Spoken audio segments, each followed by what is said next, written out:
Market Mantra. Market Mantra. Market Mantra.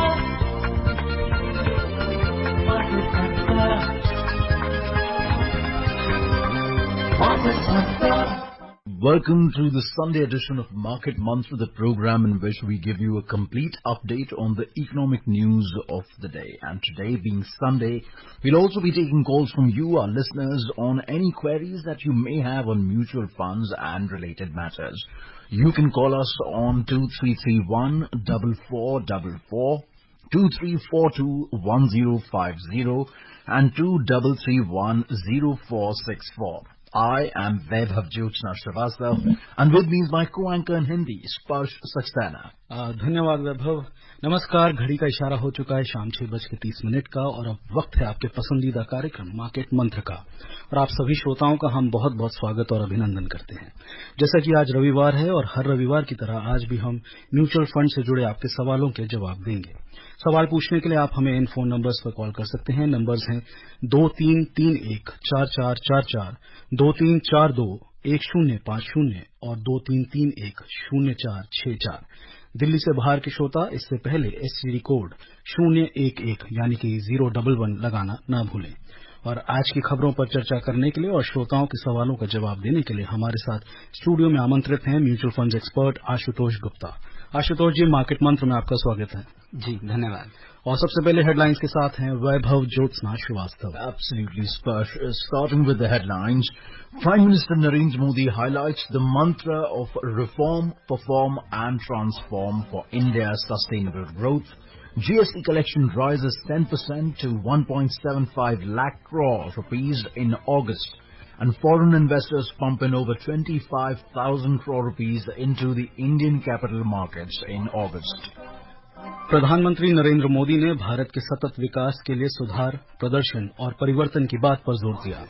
अगस्त में GST का आंकड़ा 10% से बढ़कर 1,75,000 करोड़ रुपए हुआ और विदेशी निवेशकों ने अगस्त महीने में भारतीय पूंजी बाजारों में किया 25,000 करोड़ रुपए से अधिक का निवेश।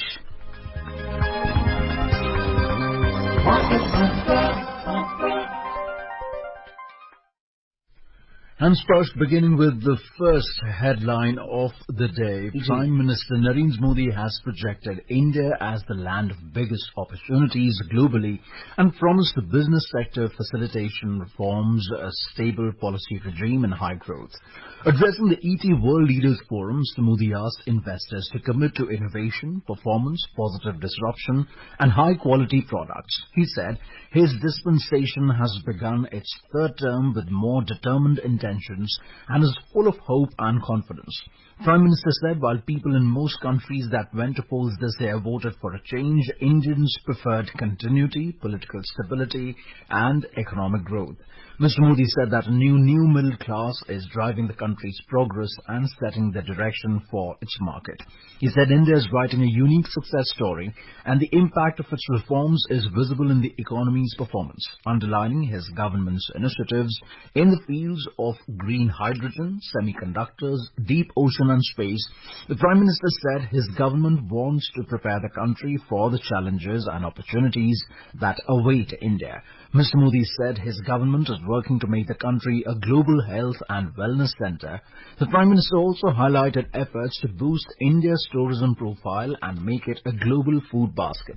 Mr. Modi said it is his resolve to ensure a made-in-India product on every dining table across the world. He said his government has succeeded in effecting great change in the policy regime so that it is beneficial for the people, affecting big changes in people's lives with its mantra of reform, perform and transform. The Prime Minister also said with over 25 crore people rising out of poverty, a new middle class has emerged at a historic scale and speed unseen in any democratic society. Their needs are driving growth and fueling demand in the market, he added. और इस खबर पर चर्चा करेंगे, लेकिन उससे पहले दिल्ली से हमारे साथ जुड़ चुके हैं योगेश। योगेश जी, स्वागत है आपका शो में, प्लीज सवाल पूछिए। जी, आप सबको नमस्कार। जी किरण जी को नमस्कार। सर, मेरा सवाल ये है कि म्यूचुअल फंड में हम लोग इन्वेस्ट करते आ रहे हैं और एसआईपी के माध्यम से ज्यादातर हमारा निवेश हुआ है, पर कभी कभी मार्केट जब क्रैश होता है और जब पैसा होता है पड़ा हुआ, तो कितने % क्रैश हो कि हम लमसम डाल पाए, और लमसम टॉप अप करने के लिए क्या स्ट्रेटेजी फॉलो करें। एक दूसरा छोटा सा सवाल ये है कि क्या अभी आपको लग रहा है कि मार्केट मिड और स्मॉल कैप ओवर वैल्यू चल रहे हैं?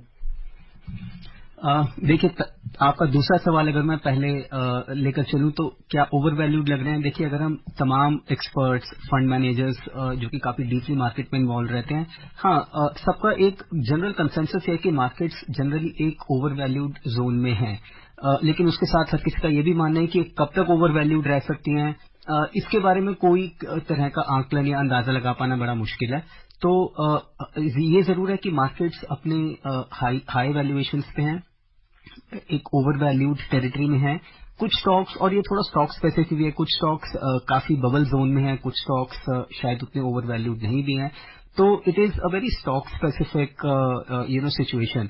बट ओवरऑल हाँ, मिड कैप स्मॉल कैप में जिस तरह की 1-1.5 साल में रैली देखी गई है, सर्टेनली इनकी वैल्यूएशंस काफी रिच हो गई हैं। अब आपका पहला सवाल कि एसेट एलोकेशन या हम एक मार्केट अगर गिरती है तो उसको अपॉर्चुनिस्टिकली इन्वेस्ट करने का क्या स्ट्रेटेजी होना चाहिए। देखिए, पहले तो आपका जो मेन स्टे आपके पोर्टफोलियो का आपका एसआईपी स्ट्रेटेजी और जो आपका एक टारगेट एसेट एलोकेशन है वही होना चाहिए।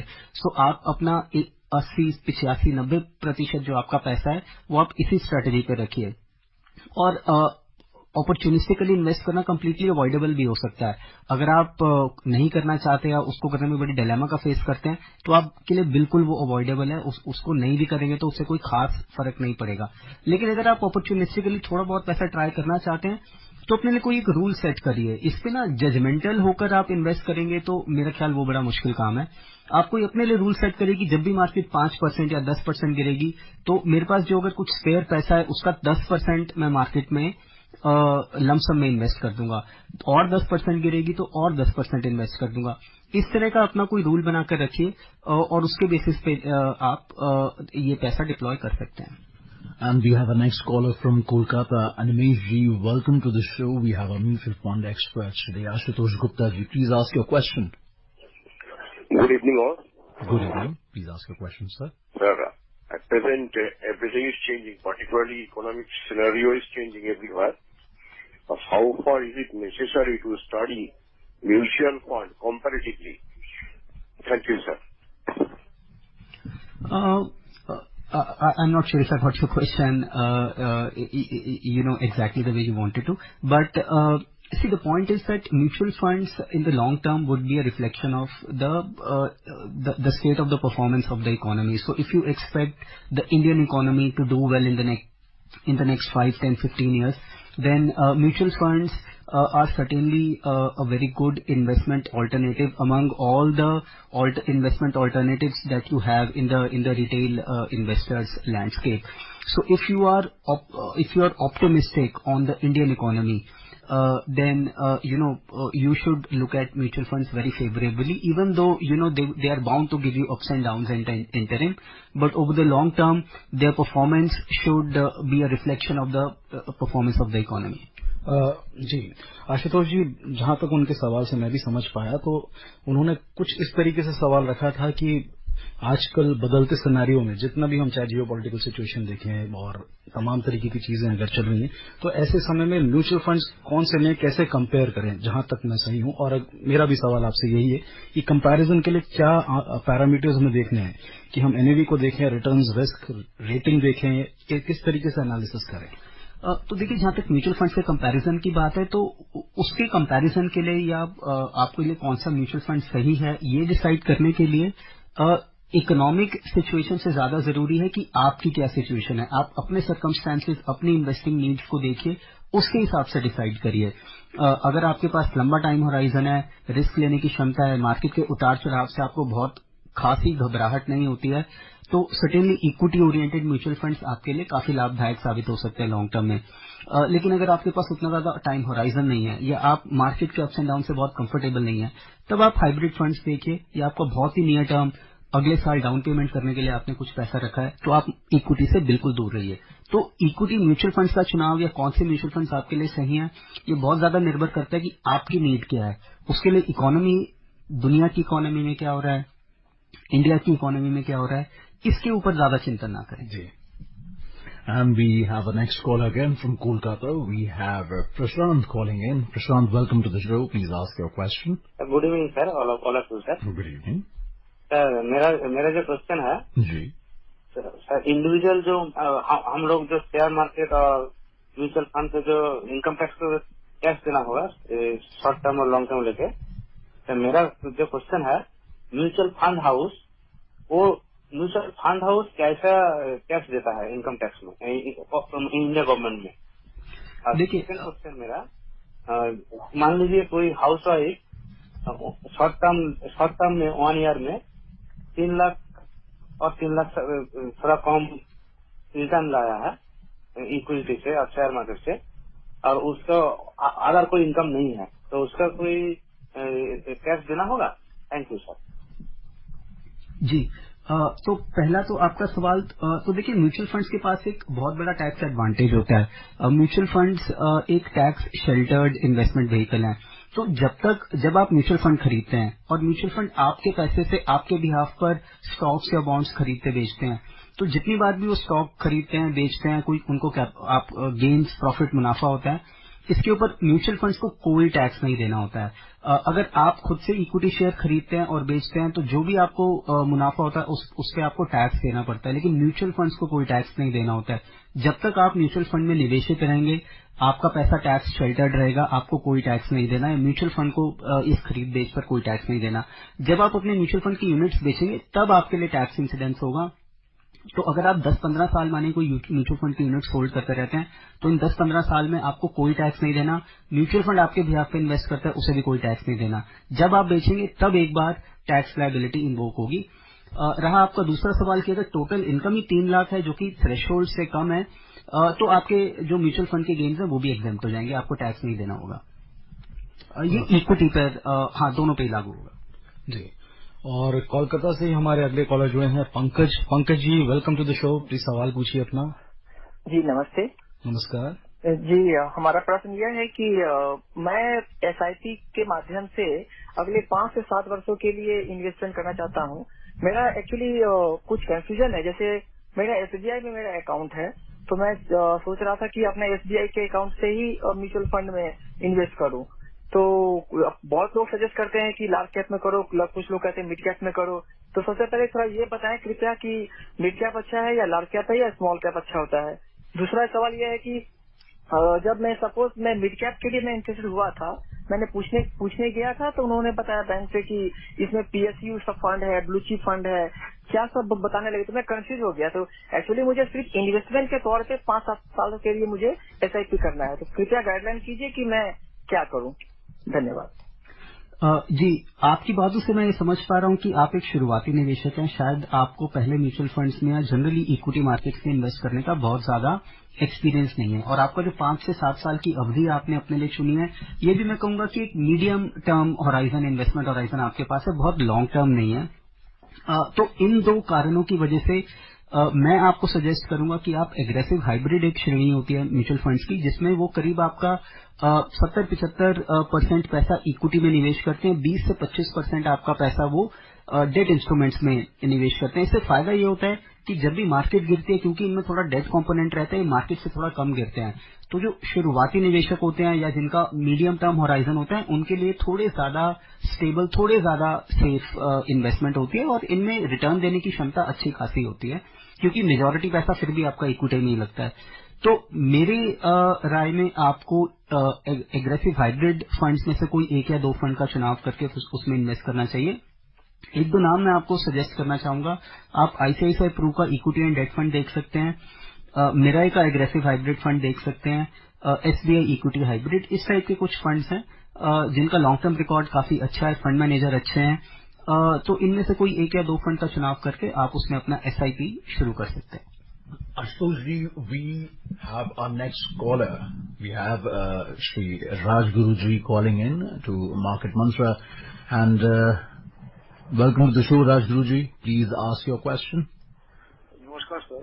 नमस्कार सर, मुझे एक क्वेश्चन पूछना है सर से कि जैसे कि हम कुछ अमाउंट जो है हम उसको हमारे बैंक में जमा है और कुछ इसको हम क्या रिव्यू करा लें, पिछाड़ी वगैरह है, या हम म्यूचुअल फंड में, या एक हमें बैंक से जानकारी मिली है कि आपको 25 साल तक आपको उसमें पेमेंट रखनी पड़ेगी, 2 साल 2 लाख रुपए ईयर हमें देना पड़ेगा और 83,000 के लगभग हमें वो रिटर्न देंगे हर साल। तो 12 साल हमें जमा करना पड़ेगा और हर साल वो हमारे को 83,000 देते रहेंगे। फिर 12 साल के बाद हमें देना नहीं पड़ेगा और आगे के 13 साल वो हमें रिटर्न में 83,000 हर साल हमारे को मिलता रहेगा। तो ये इन्वेस्ट किस तरह का है हमें समझ नहीं आया। ये जमा पूंजी है कि ये इंश्योरेंस वाली स्कीम है, इसकी थोड़ा जानकारी दें।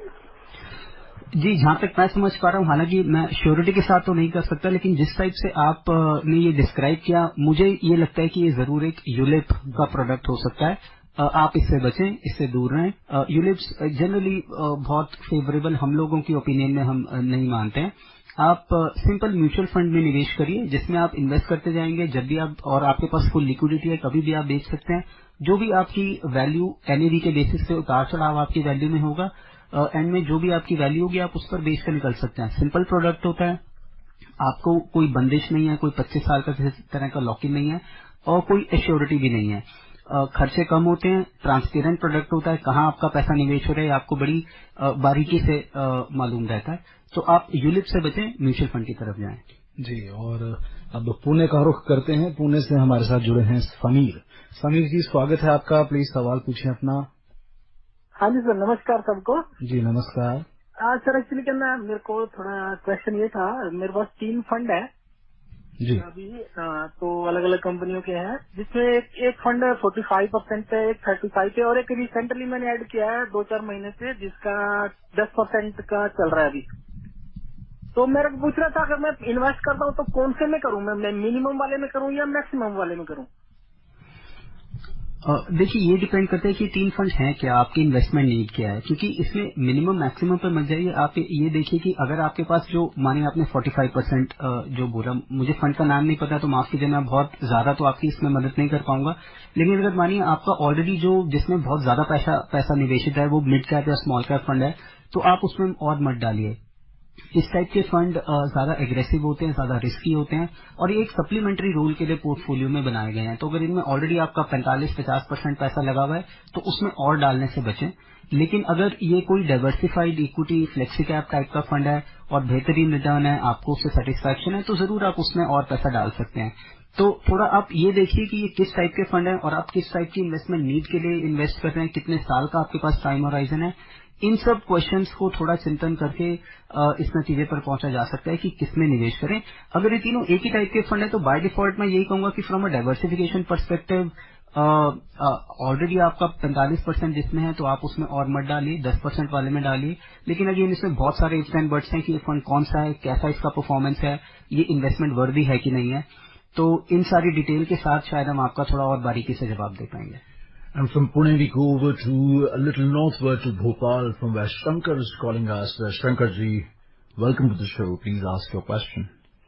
नमस्ते मार्केट मंत्रा टीम। नमस्कार सर, हमने अभी तक आईसीआईसी के शॉर्ट टर्म फंड में इन्वेस्ट किया था, शॉर्ट टर्म बॉन्ड फंड में। तो मैं पूछना चाहता हूँ, क्या एफडी के जो हमारे जिसमें बहुत कम रिटर्न आ रहा है, तो क्या वो आईसीआईसी के शॉर्ट टर्म फंड या कोटक के शॉर्ट टर्म फंड में कर सकते हैं क्या, एज अ डेट फंड? क्योंकि हमारा इक्विटी में एक्सपोजर ज्यादा है, सारा धीरे धीरे जो नया इन्वेस्टमेंट करना है हर महीने, वो शॉर्ट टर्म फंड में करें डेट फंड के लिए, या फिर कोई और फंड है जो आप रिकमेंड करेंगे आईसीआईसी, मीरा और कोटक, इन तीनों में से? क्योंकि कोई बोलता है क्रेडिट रिस्क भी अच्छा है, तो मुझे वो समझ में नहीं आता है। मेरे फादर के पैसे लगे एफडी में, तो इसके लिए पूछना चाह रहा हूँ, शॉर्ट टर्म फंड या और कोई फंड जो आप सजेस्ट करें। नहीं, देखिए, आप फिक्स डिपॉजिट का विकल्प देख रहे हैं म्यूचुअल फंड्स में, तो मैं आपको रिकमेंड यही करूंगा कि शॉर्ट टर्म फंड से जो शॉर्ट ड्यूरेशन फंड्स की कैटेगरी है, ये मेरा ख्याल एफडी टाइप के इन्वेस्टर्स के लिए एक बेहतरीन कैटेगरी है। इसमें रिस्क, ये फंड्स बाय डिजाइन रिस्क बहुत ज्यादा नहीं लेते हैं और तकरीबन देखा गया है कि एफडी से ज्यादा रिटर्न देने में सक्षम रहते हैं लिक्विडिटी के साथ। टैक्स एडवांटेज पहले होता था लेकिन अब नहीं है, क्योंकि अब ये एफडी के एक बार ही टैक्स होते हैं, लेकिन उसमें भी इनको एडवांटेज ये होता है कि इनमें टैक्स डेफर्ड रहता है। जब तक आप बेचते नहीं है तब तक आपको टैक्स नहीं देना होता। एफडी में आपको इंटरेस्ट इनकम हर साल आपकी इनकम में जुड़ जाती है और स्लैब रेट पर टैक्सेबल होती है। इसमें भी आप स्लैब रेट पर टैक्स देंगे, लेकिन जब बेचेंगे तभी देंगे, जब तक नहीं बेचेंगे तब तक नहीं देंगे। तो थोड़ा सा वो वाला टैक्स एडवांटेज है। और लो रिस्क मॉडरेट रिस्क के साथ ये एफडी से ज्यादा रिटर्न देने में सक्षम है। हालांकि गारंटेड रिटर्न नहीं होते हैं, ये आपको शायद पता ही होगा, आप ऑलरेडी इनमें निवेशित हैं। आईसीआईसीआई प्रू का शॉर्ट टर्म फंड आपने चुनाव किया, बेहतरीन फंड है, among the top performing funds है, आपको इससे काफी लाभ हो रहा होगा। जो मुझे दूसरा शॉर्ट ड्यूरेशन फंड काफी पसंद है डाइवर्सिफिकेशन और तमाम अलग वेरिएबल्स के हिसाब से, वो एचडीएफसी का शॉर्ट टर्म फंड। तो अगर आपको एक और फंड ऐड करना है डाइवर्सिफिकेशन के लिए, आप एचडीएफसी का शॉर्ट टर्म फंड देख सकते हैं। जी, और पुणे से हम भोपाल आए और भोपाल से चलते हैं ग्वालियर। ग्वालियर से मोहन जी हमारे साथ जुड़े हैं। मोहन जी, स्वागत है आपका कार्यक्रम में, प्लीज सवाल पूछिए अपना। मार्केट मंत्रा टीम को मेरा नमस्कार। जी नमस्कार।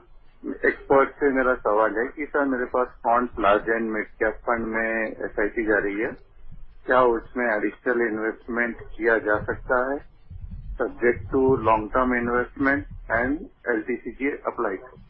Thank you sir. Sure. See, Quant Large and Mid has been a very strong performer in its category. It is among the top performers, and the last 3-4 years consistent. It is not just about the Quant Large and Mid Cap, but a lot of other funds of Quant have also done very well. But do remember that Quant, comes across as a slightly riskier strategy for the kind of churn that they employ, and at times the kind of stocks that they are open to invest in. So. You consider it as a slightly riskier bet, but it rewards very well for the additional risk that comes along. So if you are open to the idea of a slightly higher risk for the kind of returns it can generate, then you can continue investing in it and go on. Keep it for the long term. But I'll say that it probably will take a severe market crash for it to be tested in the real sense, which it has not yet seen in its life so far. All in all, I'd say that you can continue to have Quant as one of the funds, but if it is the only fund that you have, then I would rather suggest you to diversify and add a different fund simply for the sake of diversification. There was a question about a housewife who is not having any other income and is managing her household. If she gains some income from mutual funds, whether it will be taxable or not. Then there was another question for beginners and for mutual funds, which could be a replication of or a substitution to FDs. Now, if you're talking about beginners again, what do you would suggest, whether it should be mutual funds or it should be ETFs, and if you could give some substitution options for PPF funds as well, because nowadays when we know that the new tax regime is not giving any deductions in PPF, where should people invest that kind of money, or the 1.5 lakh that they were earlier putting in PPF, please? Indeed, Vaibhav. So mutual funds are gaining a lot of traction, particularly with the younger generation, with the newer investors who are entering the workforce. They are earning and looking to deploy their savings. A lot of youngsters are open to the idea of investing in mutual funds. So it's a very appropriate question to ask at this point in time. Now, I'll try to simplify it and give a very simple answer. If you have tax saving as an option or as a requirement, you talked about an alternate to PPF, which people use for tax saving as well as long-term savings, and PPF, mind you, is a 15-year account. So if you have that kind of a time horizon and you're looking for tax saving as well, then equity-linked savings schemes, or ELSS, or tax saving funds as they are popularly called, can be a perfect option for any young investor who has that kind of a time frame ahead. Simply for the kind of return potential. And if we compare head to head, then even some of the poor performing ELSS funds have been able to beat PPF in 15-year time horizon. So even if I'll say that even if you've been wrong, if you look back and if you say that if your choice of ELSS fund has not been great, even then there is a fair chance, there is a high degree of chance that you would have done better than your next best alternative, which is the public provident fund. So for tax saving needs, ELSS funds can be a pretty smart choice. Although the utility or the need has diminished somewhat under the new tax regime, because a lot of people now choose new tax regime where ETC is not applicable. For these kind of investors who are beginning to invest, I would say that aggressive hybrid funds, which we just talked about, and I even suggested a couple of names, fit the bill. they give you market exposure, but they also have some downside protection built into them if the markets go sour. So I would say for a new investor who is not used to the ups and downs of the market, aggressive hybrid funds can be a very good option to start with. Make sure you start investing only through the SIP route. If you have a lot of doubts, start small. It will help you familiarize with the mutual funds, the concept of mutual funds, how to track them, how do they perform. And the last important thing for any beginner to realize is that give your investments time, because if you expect miracles in 1.5 years, then maybe you are in for a disappointment. Compounding is a process which kicks in gradually to start with, and later once you reach a threshold amount of capital, then the magic